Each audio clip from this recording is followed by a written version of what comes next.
একটা একজন পলিটিক্যাল নেতা হিসাবে আপনাকে বলছি না, বা আপনাকে যদি সাইডে রাখি, আমাদের হুগলি লোকসভা কিন্তু আর যে দুজন প্রার্থী আছে, বিজেপি থেকে লকেট চ্যাটার্জি এবং তৃণমূল থেকে রচনা ব্যানার্জি, আপনাকে সাইডে রেখে আপনি একজন হুগলিবাসী হিসাবে আপনার কি মনে হয় সাংসদ হিসাবে কে হলে হুগলির মানুষ বেশি উপকৃত হয়?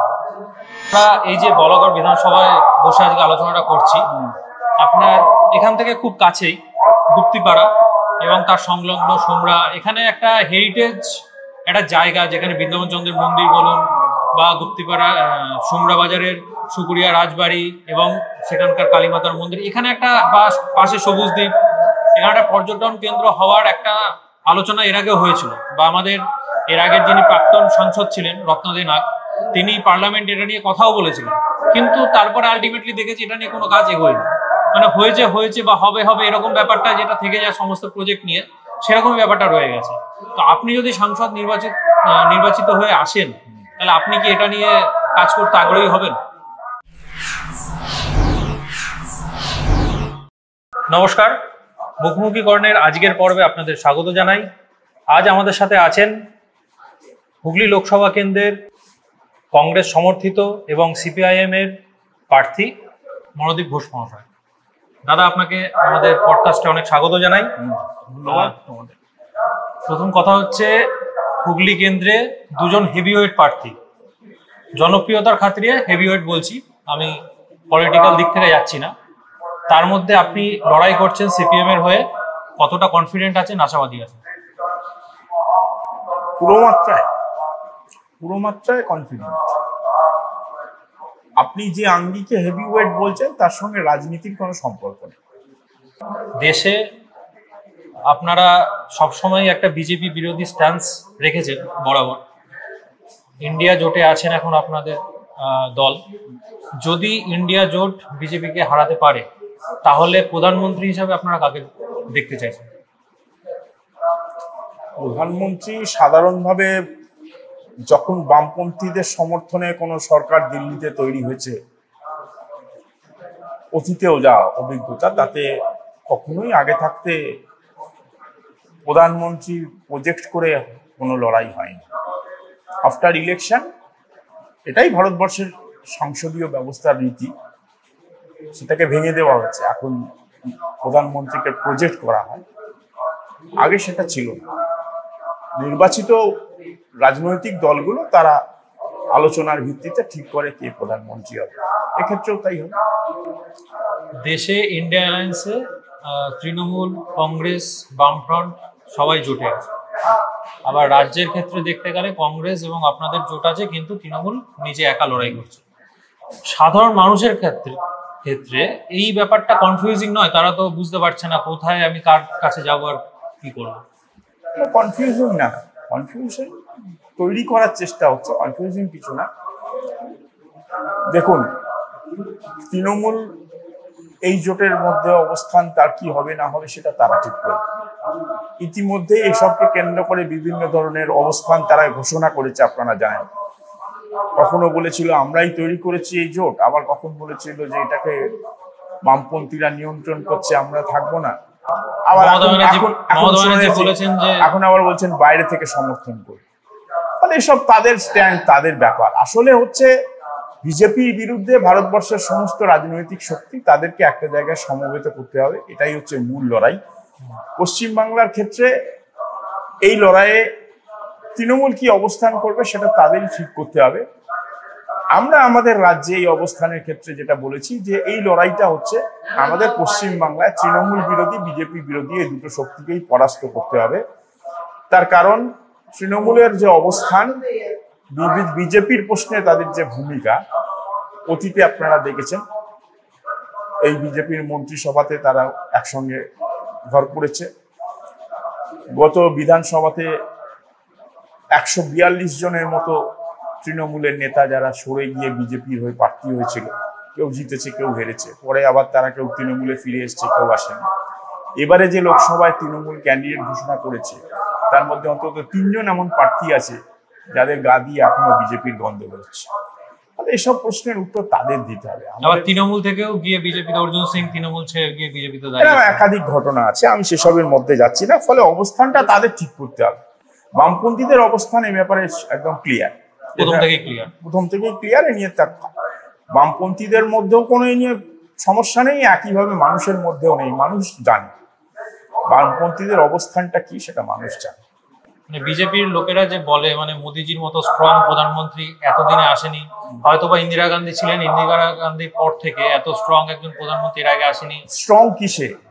বিদেশের সাথে এত ভালো সম্পর্ক তৈরি করছেন উনি। আর দেশ কি হচ্ছে? দেশে রাম মন্দির হচ্ছে 500 বছর পরে। 500 বছর পরে রাম মন্দির কি হবে? রাম মন্দির এই গলাগড়ের মানুষের ভাঙন আটকাতে পারবে? এই যে বাড়ি ভেঙে গঙ্গার তলায় ঢুকে যাচ্ছে।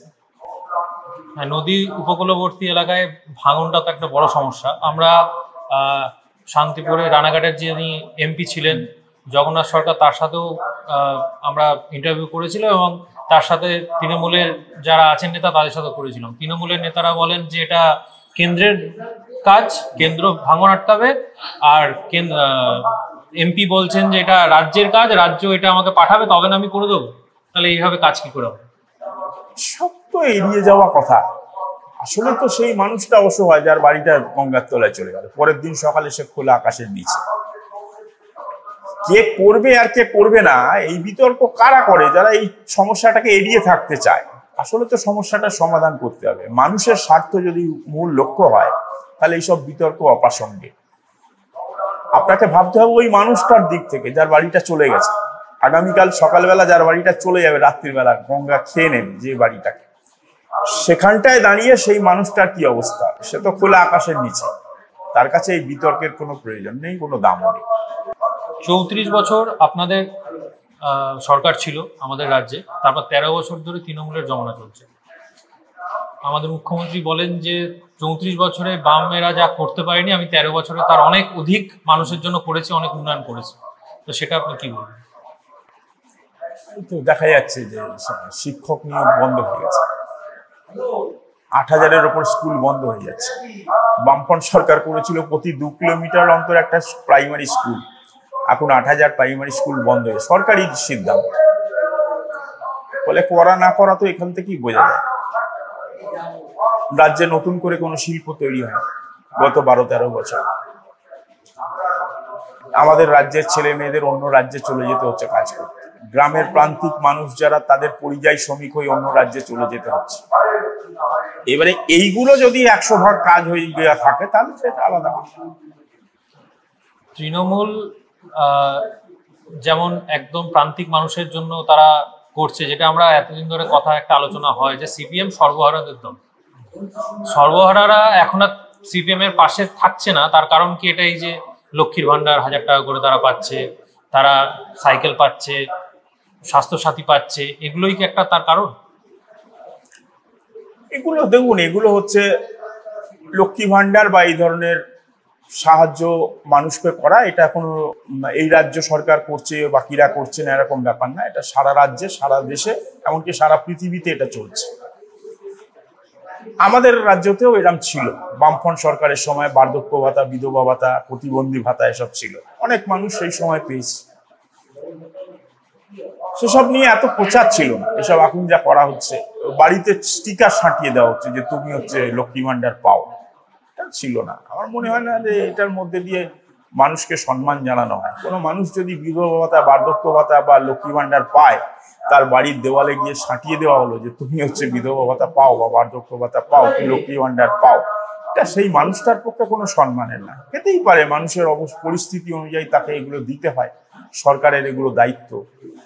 এটার সঙ্গে যে প্রচারের আলোতে এটাকে এনে সব করা হচ্ছে তার কোনো বাস্তব ভিত্তি নেই। আর বামফ্রন্ট সরকারই তো প্রান্তিক মানুষকে সম্মান দিয়েছে, মর্যাদা দিয়েছে। যে ভূমি সংস্কারের কাজ হয়েছে, সেই ভূমি সংস্কারের মধ্যে গ্রামের হাজার হাজার গরিব প্রান্তিক মানুষ তারা জমি পেয়েছে, পাট্টা পেয়েছে, তারা বর্গা পেয়েছে। এসবের মধ্যে দিয়ে গ্রামের গরিব মানুষ, সেই মানুষগুলোর জীবনমানের উন্নতি হয়েছে। এটা হচ্ছে এক স্থায়ী উন্নয়ন। আমরা একটা জমি পেলাম, এটা হচ্ছে আমার স্থায়ী উন্নয়ন। আমি 500 টাকা ভাতা পেলাম, এটা আমার কোনো জীবনের স্থায়ী উন্নয়ন। সেই উন্নয়নই বামফ্রন্ট করেছে এবং তার মধ্যে দিয়ে প্রান্তিক যে গরিব মানুষ, শিডিউল কাস্ট, শিডিউল ট্রাইব, সংখ্যালঘু মানুষ, সেই মানুষদের একটা বড় অংশের মানুষ তারা এর মধ্যে দিয়ে উপকৃত হয়েছে। ফলে এইটা কোনো কথা নয়। প্রান্তিক মানুষ, গরিব মানুষের জন্য বামফ্রন্ট সরকারই সবচাইতে বেশি কাজ করেছে। এখন যে যে শিক্ষক দুর্নীতি চলছে, শিক্ষক দুর্নীতি আমরা দেখেছি যে তৃণমূলের একাধিক মন্ত্রী জেলে, শিক্ষার যে পুরো কাঠামোটা ছিল তৃণমূলের পুরোটাই জেলে ঢুকে গেছে। তাহলে এই দুর্নীতি নিয়ে আপনি কি বলেন? এই দুর্নীতির বিরুদ্ধেই তো লড়াই। আমরা তো মানুষকে এটার বিরুদ্ধেই ভোট দিতে বলছি। যদি তৃণমূল থাকে এই রাজ্যে বা দিল্লিতে যদি বিজেপি থাকে, তাহলে এই দুর্নীতির তো কোনো সুরাহা হবে না, এটা চলতেই থাকবে। আপনারা দেখুন না, সারদা নারদা কবে হয়েছে, কি ব্যবস্থা নেওয়া হয়েছে? শিক্ষক নিয়োগকে দুর্নীতি, কি ব্যবস্থা নেওয়া হয়েছে? গরু পাচার, কয়লা পাচারকে কেন্দ্র করে দুর্নীতি, কি ব্যবস্থা নেওয়া হয়েছে? সোনা পাচারকে নিয়ে দুর্নীতি, কি ব্যবস্থা নেওয়া হচ্ছে? তাহলে হ্যাঁ, সিবিআই, ইডি তারা এসেছে, কাউকে কাউকে গ্রেপ্তার করেছে, জেলে ভরেছে, কিন্তু এর তো কোনো সমাধান হয়নি, রুটে পৌঁছয়নি। ফলে এটা থাকবে। যদি দিল্লিতে বিজেপি থাকে আর পশ্চিমবাংলায় তৃণমূল থাকে, তাহলে এই দুর্নীতি থাকবে। আমরা তো সেইটাই মানুষকে বলছি, এই দুর্নীতির অবসান করতে গেলে এই দুজনকে পরাস্ত করতে হবে। তৃণমূলের এই যে শিক্ষক দুর্নীতি, এর পিছনে মানে সবার আগে যিনি যুদ্ধ ঘোষণা করেছিলেন তিনি হচ্ছেন ফরমার জাস্টিস অভিজিৎ গাঙ্গুলি। তিনি এখন বিজেপির প্রার্থী তমলুক কেন্দ্র থেকে, এবং তার এগেনস্টে যে দুজন আছেন, একজন হচ্ছে সায়ন ব্যানার্জি সিপিআইএম এর, তিনিও সোশ্যাল মিডিয়াতে ভীষণ পপুলার, তিনিও একজন উকিল, এবং দেবাংশু ভট্টাচার্য তিনিও ভীষণ পপুলার। তো এই তিনজনের যে যুদ্ধ তমলুক কেন্দ্রে, সেটা কিরকম হতে চলেছে কি মনে হয়? তমলুকের মানুষই ঠিক করবে। মানে আপনি অভিজিৎ গাঙ্গুলিকে কিভাবে রেট করবেন? মানে তিনি যে তার বিচারপতি পদ থেকে ইস্তফা দিয়ে বিজেপিতে জয়েন করলেন, এই ব্যাপারটা তার ব্যক্তিগত ব্যাপার। কে কোন রাজনীতি করবে সেটা তার ব্যক্তিগত ব্যাপার। আর জাস্টিস হিসেবে তিনি যে ভূমিকা পালন করেছেন ভালো, ইতিবাচক, তার সেই জায়গায় দাঁড়িয়ে তিনি সেটা করেছেন। আবার এটা একটা বিচারক যখন একটা কোনো বিষয়ে রায় দেয়, তখন সেটা শুধু বিচারকের উপরেই ডিপেন্ড করে না। যারা এটাকে সওয়াল করে, যারা এই যুক্তি তর্ক দিয়ে এটাকে বোঝাবার চেষ্টা করে যে কেন এটা অন্যায়, কেন এটা ভুল, তাহলে সেই আইনজীবীরাও হচ্ছে সমানভাবে কৃতিত্ব প্রাপ্য, তারাও হচ্ছে যথেষ্ট লড়াই করেছে। 34 বছর পরে তৃণমূলের যে এসছিল যে পরিবর্তন চাই, আপনাদের সময় এরকম শিক্ষক দুর্নীতি মামলা হয়নি বা অন্যান্য দুর্নীতির খবর আমরা পাইনি, আপনাদের মন্ত্রীরা জেলে যায়নি, কোনো কারখানা বন্ধ হয়নি, তারপরেও মানুষের পরিবর্তনের প্রয়োজনটা ছিল কেন? এই প্রশ্ন আর এখন অপ্রাসঙ্গিক। যেটা 12 বছর 13 বছর আগে ঘটে গেছে, মানুষ একটা পরিবর্তন করেছে। এই প্রশ্নটা এই কারণেই করলাম, কারণ বামফ্রন্ট এখন বলছে যে পরিবর্তন চাই। না, পরিবর্তন তো একটা শব্দ মাত্র। আসলে তো বিষয়টা হচ্ছে এই অরাজকতা যেটা চলছে, এটার অবসান করতে হবে। এই যে দুর্নীতি, এই যে স্বজন পোষণ, এই যে হচ্ছে গণতন্ত্রকে নিধন করা, এইগুলোর অবসান চাই। আজকে আমাদের সামনে দাবি কি, আমাদের কাজ কি, রাজ্যটাকে কি করতে হবে? প্রান্তিক মানুষ, তার কাজ নেই। গ্রামাঞ্চলে 100 দিনের কাজ বন্ধ। তৃণমূল বিজেপি পরস্পরের মধ্যে ঝগড়া করে 100 দিনের কাজ বন্ধ হয়ে গেছে। এ বলছে ও দুর্নীতি করেছে, ও বলেছে ওটা টাকা দিচ্ছে না। কেউই কিন্তু চূড়ান্ত জায়গায় যাচ্ছে না।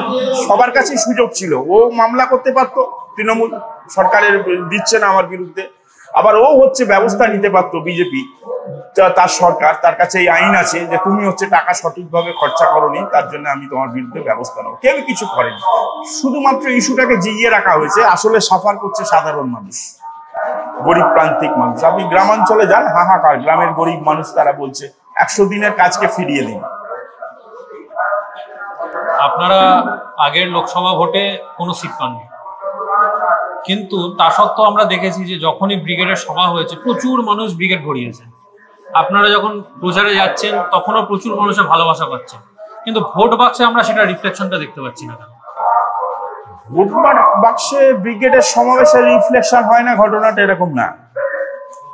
বিষয়টা ছিল যে 11 সালের পর থেকে আমাদের সামগ্রিকভাবে যে ভোটের ইরোশন হয়েছে, আমাদের যারা স্বাভাবিক মিত্র ছিল, যারা আমাদের গ্রামের গরিব প্রান্তিক মানুষ, শহরের মানুষ, শ্রমিক, কৃষক, খেটে খাওয়া অংশের মানুষ, শিডিউল কাস্ট, শিডিউল ট্রাইব, সংখ্যালঘু সম্প্রদায়ের মানুষ, তারা বামপন্থীদের দীর্ঘদিন ধরে তাদের ভোট দিয়েছে, জিতিয়েছে। এই অংশের একটা ভোট আমাদের কাছ থেকে সরে গেছিল। বাস্তব। আচ্ছা, তার সাথে কি এটাও যে কমিউনিস্টরা যেরকম একটা মুসলিম ভোট পেত, সেই মুসলিম ভোটটাও তৃণমূল এসে অনেকটা সেখান থেকে কেটে নিয়ে গেছে, যে কারণে সেটাও অনেকটা। বললাম তো, সংখ্যালঘুদের একটা ভোট আমাদের কাছ থেকে, শুধু সংখ্যালঘু না, সবটাই গরিব প্রান্তিক মানুষ। আমরা তো ওইভাবে দেখি না, আমরা বলি প্রান্তিক মানুষ, শ্রেণী মিত্র, গরিব প্রান্তিক মানুষ যারা আমাদের স্বাভাবিক মিত্র ছিল, সেই অংশের মানুষ তারা আমাদের কাছ থেকে সরে গেছিল। কিন্তু সেই পরিস্থিতি এখন আর নেই, এখন সেই পরিস্থিতি পরিবর্তন ঘটেছে। 11 সালে যা ছিল আজকে আর সেই অবস্থা নেই। আপনারা যদি শেষ পঞ্চায়েত নির্বাচন দেখেন, যদিও লুটপাট হয়েছে, কিন্তু তার মধ্যে দাঁড়িয়েও আমাদের ভোটের পার্সেন্টেজ বেড়েছে। আপনি যদি পৌরসভার ভোট দেখেন, সেখানে আমাদের পার্সেন্টেজ অফ ভোট বেড়েছে। এবং আমরা এই সময়কালের মধ্যে গত 5-7 বছর, বা বিশেষ করে শেষ 3-4 বছর, আমরা যে এই প্রান্তিক মানুষগুলোর যে জীবন জীবিকা, রুটি রুটির সমস্যা, তাই নিয়ে যে ধারাবাহিক লড়াই করেছি, সেই লড়াইয়ের মধ্যে দিয়ে তারাও খানিকটা উপলব্ধি করেছে যে লাল ঝান্ডাই হচ্ছে তাদের শেষ পর্যন্ত বেঁচে থাকার হাতিয়ার। ফলে তার প্রতিফলন এবারে নির্বাচনে ঘটবে। একজন পলিটিক্যাল নেতা হিসাবে আপনাকে বলছি না, বা আপনাকে যদি সাইডে রাখি, আমাদের হুগলি লোকসভা কিন্তু আর যে দুজন প্রার্থী আছে, বিজেপি থেকে লকেট চ্যাটার্জি এবং তৃণমূল থেকে রচনা ব্যানার্জি, আপনাকে সাইডে রেখে আপনি একজন হুগলিবাসী হিসাবে আপনার কি মনে হয়, সাংসদ হিসাবে কে হলে হুগলির মানুষ বেশি উপকৃত হবে? দুজনকে বাদ দিতে হবে, দুজনকেই বাদ দিতে হবে। মানুষের সমস্যাটা তো আগে বুঝতে হবে। এই যে গ্রামাঞ্চলে প্রচারে যাচ্ছি, যিনি আপনাদের সিটিং এমপি, মানুষ বলছে যে আপনি জিতলে আসবেন তো। এটা পশ্চিমবাংলার রাজনীতিতে নতুন কথা। এমপি বা এমএলএ সে জিতেছে, সে মানুষের কাছে যায় না, তার মানে সেটা কি শুধুমাত্র তারা বিজেপি তৃণমূল থেকে হয়েছে বলে, নাকি তারা সেলিব্রিটি বলে? স্বাভাবিকভাবেই তাদের এই অভ্যাসটা নেই। মানুষের মধ্যে থেকে কাজ করা, তাদের সমস্যাগুলোকে বোঝা, সেগুলো নিয়ে আন্দোলন সংগ্রাম করা, সেটা স্বাভাবিকভাবেই অন্য ফিল্ড থেকে যদি কোনো মানুষকে এনে দাঁড় করিয়ে দেওয়া হয়, তার পক্ষে সেটা সম্ভব হয় না। এটা শুধু তাকে দোষ দিয়ে লাভ নেই। যারা সিদ্ধান্তটা গ্রহণ করছে, তাদের সিদ্ধান্তের মধ্যেই দুর্বলতা আছে। আচ্ছা, আমার শেষ প্রশ্ন, আমরা এই যে বলাগড় বিধানসভায় বসে আজকে আলোচনাটা করছি, আপনার এখান থেকে খুব কাছেই গুপ্তিপাড়া এবং তার সংলগ্ন সোমরা, এখানে একটা হেরিটেজ একটা জায়গা, যেখানে বৃন্দাবন চন্দ্রের মন্দির বলুন, বা গুপ্তিপাড়া সোমরা বাজারের সুকুরিয়া রাজবাড়ি এবং সেখানকার কালীমাতার মন্দির, এখানে একটা পাশে সবুজ দ্বীপ, এখানে একটা পর্যটন কেন্দ্র হওয়ার একটা আলোচনা এর আগেও হয়েছিল, বা আমাদের এর আগের যিনি প্রাক্তন সাংসদ ছিলেন রত্নাদি নাগ, তিনি পার্লামেন্ট এটা নিয়ে কথাও বলেছিলেন। কিন্তু তারপরে আলটিমেটলি দেখেছি এটা নিয়ে কোনো কাজ এগোয়নি। মানে হয়েছে বা হবে এরকম ব্যাপারটা যেটা থেকে যায় সমস্ত প্রজেক্ট নিয়ে, সেরকমই ব্যাপারটা রয়ে গেছে। তো আপনি যদি সাংসদ নির্বাচিত হয়ে আসেন, তাহলে আপনি কি এটা নিয়ে কাজ করতে আগ্রহী হবেন? নিশ্চয়ই, এলাকার মানুষের সঙ্গে কথা বলতে হবে। হেরিটেজকে তো অস্বীকার করা যায় না, হেরিটেজ তো থাকা দরকার। আজকে তো এইটাই চেষ্টা হচ্ছে, আমাদেরকে রুটলেস করে দেওয়ার চেষ্টা হচ্ছে। আমাদের যা ঐতিহ্য, আমাদের যা পরম্পরা, সেটা ভেঙে তছনছ করে দেওয়ার চেষ্টা হচ্ছে। চেষ্টা করতে হবে, এখানকার মানুষের সঙ্গে কথা বলতে হবে, তারা কি চায় সেটা আগে বুঝতে হবে। তবে আমার ধারণা, আমার যতটুকু মনে পড়ছে, যে অতীতে জেলা পরিষদ যখন আমরা বামপন্থীরা চালাতো, তখন এইসব ব্যাপারে বেশ কিছু উদ্যোগ গ্রহণ করা হয়েছে। বলাগড়ের অনেক কিছুর ক্ষেত্রেই তখন জেলা পরিষদ একটা গুরুত্বপূর্ণ ভূমিকা পালন করেছে। এমনকি গঙ্গার ভাঙনের ক্ষেত্রেও মাস্টার প্ল্যান করা, সেগুলো দিল্লিতে পাঠানো, এসব অনেক পরিকল্পনা তখন ছিল। দাদা, আপনাকে অনেক ধন্যবাদ আপনার মূল্যবান সময় দেওয়ার জন্য। ধন্যবাদ। আপনাদের সাথে আবার দেখা হচ্ছে আমাদের পরের পর্বে।